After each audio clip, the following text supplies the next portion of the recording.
महंगा पड़िला हमास को समर्थन भारतीय छात्री रंजनी श्रीनिवासन को फेराई देला अमेरिका एने घोषणा करिछि अमेरिकार होमलैंड सिक्यूरिटी विभाग।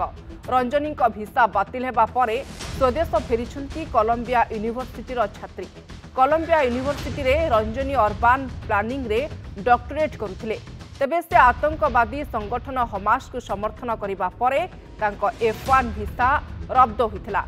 गत मार्च 5 रे रंजनी भिसा को बातिल करिथिला अमेरिका वैदेशिक व्यापार विभाग। सेपटे F1 भिसा अवधि सरिबा सत्वे अधिक दिन रहिबा अभियोग रे वेस्ट बैंक लिका कोडिया नामक जड़े छात्र को गिरफ्त करा जायछि। तेणे बेआईन इमिग्रेशन रोकिबा लगी ट्रंप प्रशासन निष्पत्ति क्रमे 41 राष्ट्र उपरे ट्रावेल बैन लगा जायछि।